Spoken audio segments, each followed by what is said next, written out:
In this week's episode, it's time to say goodbye to the humble VPN and hello to Microsoft SSE, or Security Service Edge. It's like nothing you've seen before. Check it out.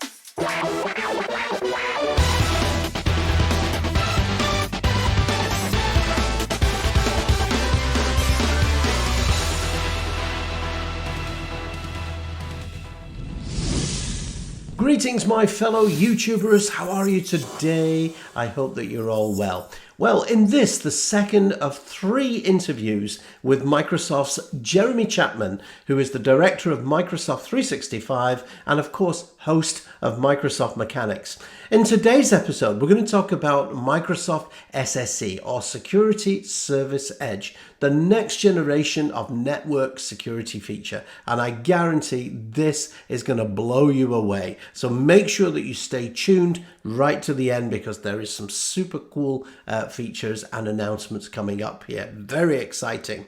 Now, if you haven't subscribed to the channel, then please go ahead, bump that subscribe button, ring that bell, and come and join my great learning community. And if you've got questions and comments, of course, I'd love for you just to get those down below, and I'll do my very best for you. So, without any further ado, I'd like to introduce my very special guest here, Jeremy Chapman, Director of Microsoft 365 and host of Microsoft Mechanics. And we're going to introduce you to the concepts and how it works, what it does, and a deep dive into SSE, or Security Service Edge. Hey Jeremy, great to see you back on the show again.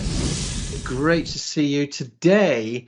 I believe we're going to be talking about Security Service Edge, or SSE, Microsoft's solution. And I know I've been getting so many questions on this. So tell us the story. Yeah, so there's a lot here, and I'm going to probably focus most of my time, just for time's sake, on private access today. We just released on Mechanics, by the way, internet and private access shows going deep on both topics. But one of the things, we've talked about this before, like from an Intune and device management perspective, a lot of people are doing things like, managing a lot of on-prem infrastructure for things like VPN or certificate services, those types of things. And what we want to do is actually get that to be more cloud-based and make sure that we can help in terms of keeping those services up and running, and making it easier and more streamlined to manage. And one of the things that I think a lot of people do now is basically gate a lot of their traffic through a VPN, but that then means that they've got to keep all of those pipes up and running and all the means into services. And sometimes they'll even go through the VPN and back out to the cloud resource, which then a lot of times will choke your VPN, depending on how you've got it configured. But basically, that's one of the things that we want to be able to give people options to not have to rely on those VPN services.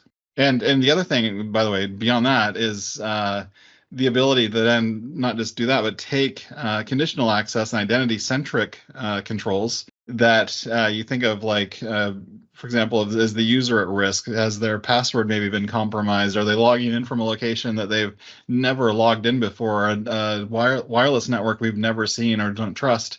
Like all those different things that we can do in real time, basically merge those together with kind of the network controls that you would think of around firewall and other access points to get into your either on-prem or other internet resources.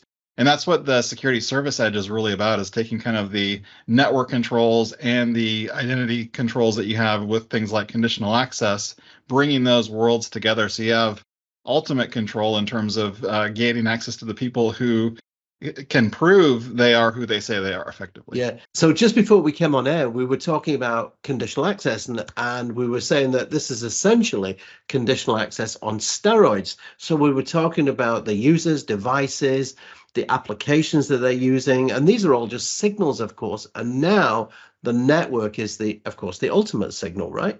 Yeah, right. So you've got all those great identity things that you have around kind of the zero trust identity side of the house. Then you've got the zero trust on the network side, bringing those worlds together to really give you even more protections. In a lot of cases, more protections than you'd be able to achieve even with a bunch of different infrastructure that you run on premises. So, and to that point, let me just show you kind of the position that a lot of people are in, I think, is that they might be setting up their VPNs, and the VPNs that they have are going to tend to basically let people through the front door if they can, get VPN access to those networked resources. But then everything past the front door a lot of times is over permission. So users might have access to more things than they should have access to, which kind of goes against the concept of zero trust and least privilege, because you want to make sure that people can only access what they need. So the way you would then solve for that with these new solutions that use Security Service Edge and the global secure access clients is basically you can provision global secure access clients on your computer devices and your mobile devices. For mobile, it's through the Defender client. It's built in, so you have to deploy a second client there. And basically, there's a private network connector that sits on the edge that basically talks to the Microsoft Entra private access service in this case. And you just manage your on-prem apps kind of like you would manage your normal apps inside of the Entra portal to be able to get to even on-premises applications and services. So it's checking address, identity, device state. That's pretty cool. It's signals from Intune, by the way. And then looking at risk conditions. And then once everything checks out, not only does it, again, have all the different network permissions, but now the user in the device itself is deemed unrisky. Therefore, they can access the services and the resources. So pretty powerful stuff. And this basically, it all starts in Microsoft Entra. And like I mentioned, there's kind of two flavors for this. There's internet access and there's also private access. So I'm going to talk about private access today, but we go deep on the internet access part of it as well on mechanics. But basically what you're going to want to do is once you start in the Entra Admin Center on these two different parts, it's going to be in the Global Secure Access area, currently in preview. And you can go into the Connectors tab, and you'll see that I've got connectors set up because we need those. That's that edge piece that's sitting, that's part of the gateway connector. And then you can configure applications. I've got a few applications here. Now, to configure applications, it's pretty straightforward, pretty easy. You can just put in your application name. You've got to make sure that, again, you've got that connector pre-deployed that I showed from before, so you can select the connector group that it's in. You can see in the blue message box there, they like to have two different active connectors deployed when possible from a best practices standpoint. This is a demo environment. But I can add an application segment. Now, this can be IP addresses, FQDNs, IP ranges if you want. So I'm going to go ahead and add an FQDN here, paste it in, and then I can define the ports that I want and apply that. And now I've basically got a protected on-premises app that's going to be protected through conditional access policies. So I've got everything set up here for the FQDN and the IP address for that app. And now if I go into my conditional access policies, it's configured just like any managed identity application. And here, if I go into my CA policy, you can see there's my app, e-invoice, and I've got it set up to do step-up auth requiring authentication strength of a passwordless MFA. So now I've got basically everything set up. And I've also set up traffic forwarding rules under the connect settings for private access profile. So that's going to make sure it can forward traffic through into my infrastructure on premises, and everything's ready to go. Now, basically, I've got everything set up for the cases where I might want to get to an on-premises resource, and that can be an app, in our case with the e-invoice app that I showed. But I can also get to things like virtual machines running on a Hyper-V server and other file shares that are running as SMB paths that I would normally need to get through, using Kerberos and tickets and other auth. I can do that from non-domain joined devices too, but I'll show you that in a second. But let me first show you kind of our app experience that we can do here, which is pretty cool. So let me go back to my demo. And so I'm going to log into just an on-premises kind of application. You can see in the bottom right corner of the screen that little globe icon, that little internet icon with the green check. That's my global secure access client that's on and running. And so that's one of the prerequisites on this machine. It needs to be connected to the service. If I go to e-invoice at contoso.com, it pulls up my site, as you would imagine, because I've basically satisfied all the different checks from my user account, the network I'm on. I'm kind of in a local office connection, and the Wi-Fi is a trusted Wi-Fi connection. So all those different conditions jive with what I want to connect to. But let's say I switch my Wi-Fi. So in this case, I'm going to go from the MSFT Connect, our local Wi-Fi, to Fourth Coffee Wi-Fi. And when I do that and try to get to the same site, you can see I'm stepped up to a second factor of authentication that requires me to do a password auth pass to be able to match that number on my mobile device. And once I do match the number, and basically in a moment after it satisfies all the needs, it's going to pass me through directly to that site because, again, there was risk because I changed my Wi-Fi network. So even though all the other passes that we had checked out, that one pass in terms of trusted network didn't pass. Therefore, it said you can still access that resource, but you have to prove you are who you say you are. Only then will I give you access to that site. So when we talk about virtual machines, traditionally I would need to authenticate on a domain controller. What if I can't authenticate on a DC? Do we have an option that we can use Entra ID for? Yeah, and I'll show you the virtual machine instance in a second. But same case. Let's say I want to go again to an SMB path on a local file share. The file share is domain joined. My device is not domain joined, but how would I get access? It seems like almost an impossible question right now. And this is something that is enabled through private access as well. So let me show you what that looks like. So here I've got 3 different windows open. So I've got the network traffic monitor as part of the global secure access client.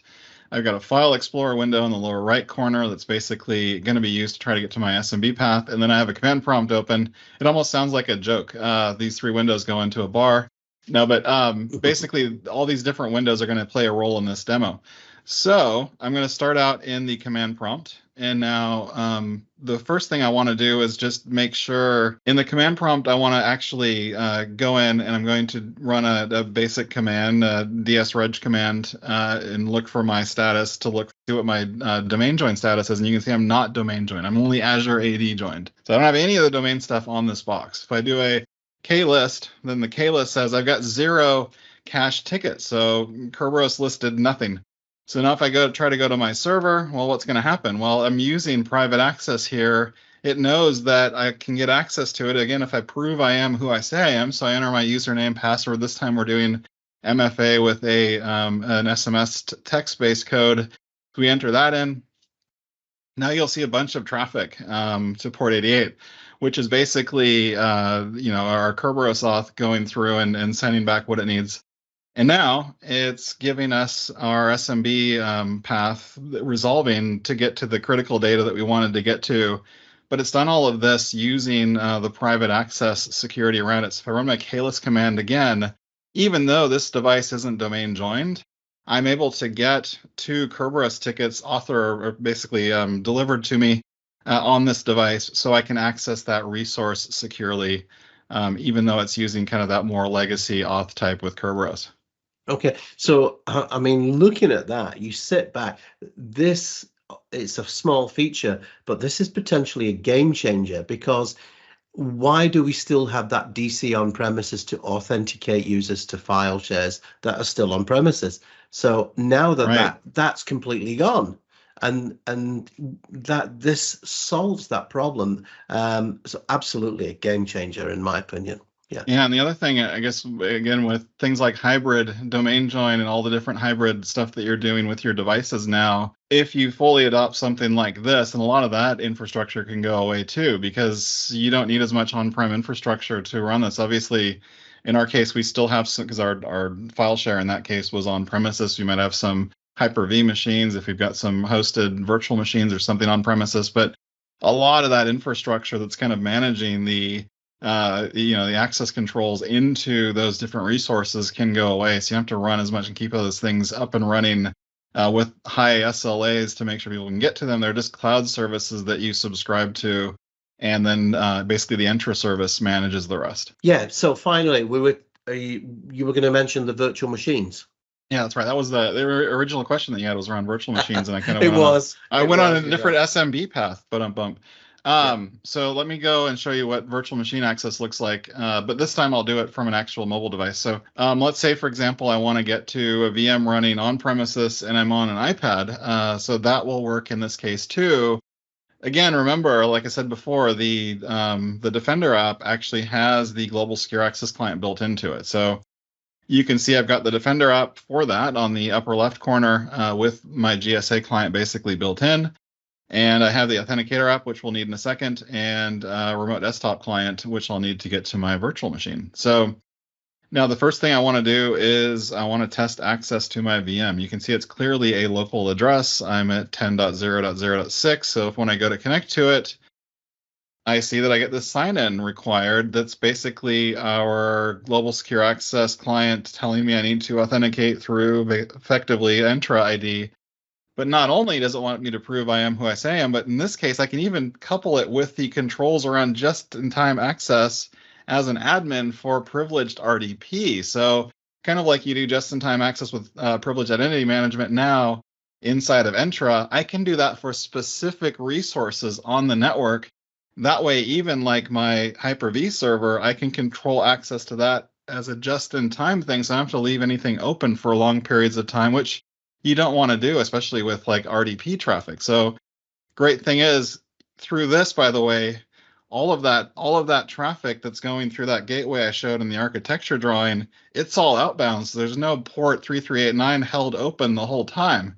But I can also basically couple it with the privileged identity management controls in JIT to give me just-in-time access as an admin to it. So the next thing that I have to do actually is I'll go in, and because I need the privileged identity management access to that resource, I can go in and set myself up for a few hours of access to that service. So I'll go in, and right now I'm a member of the RDP privileged group, which will give me access to those resources. This is on premises, mind you, not in Azure. So I'm going in and I'm setting up my duration of 8 hours. In my case, we've got a required reason to leave. And so we're putting our reason in for live site. And now it's going to do the normal privilege identity management thing where it checks and gives me the capabilities to elevate. So now when I go in and try to connect to my local on-prem VM, you can see I get the same sign-in required. It's going to go through the same pass, this time doing passwordless auth with number match. And you can see that I've got the GSA client on my local iOS device here. So when I go into the remote desktop client and connect, I can connect to my on-prem resource. I've already proved I am who I say I am. I'm already trustworthy in terms of the eyes of the access management controls that we have through, again, combining conditional access with the networking controls. And I'm able even to get to on-prem virtual machine resources, kind of like we just saw with our Kerberos auth into SMB path. But this time it was on an iPad getting to that resource. So again, opening up a lot of different new experiences. Absolutely. And an iPad with Windows 11 on it. How cool is that? That is pretty cool. Hey, listen, Yep. I really appreciate you joining me today, and it's been fantastic seeing you again. Just a reminder, folks, that if you want to visit Jeremy, you can either visit his personal site, and he does fantastic tech reviews. I'll put that link in the description below. And also, of course, Microsoft Mechanics. Definitely go ahead and check him out there. He's got some fantastic stuff there. So thanks so much for joining me today, Jeremy. I really do appreciate it, and great to see you again. Thanks, Andy. And one last thing I'll get in, because we did actually do a series on all of the SSE controls inside of Entra. So if you go to aka.ms/SSE Mechanics, you can go a lot deeper on internet access and Entra private access that I showed today with the people that actually built those different solutions out. So I'd encourage anyone who's watching to check out this playlist and check out those 2 different mechanics videos. So with that, thank you, Andy, for hosting me yet again. Fantastic. And looking forward to the next one. Absolutely. What a pleasure. All right. Really appreciate it, Jeremy. Thanks so much. Cheers. So there you have it. Thanks so much to Jeremy for joining me on today's episode. What do you think? SSE? I definitely think it's definitely a thumbs up from me anyway. Hey, listen, if you've got questions or comments about today's episode, get those down below and I'll do my very best for you. And don't forget to subscribe if you've not already done so. Now, that's it for today. I will see you again next time. You stay safe and all the best. Hey, thanks so much for dropping by today. Here's a couple of videos that you may enjoy, and while you're here, go ahead, click on the subscribe button and you won't miss out.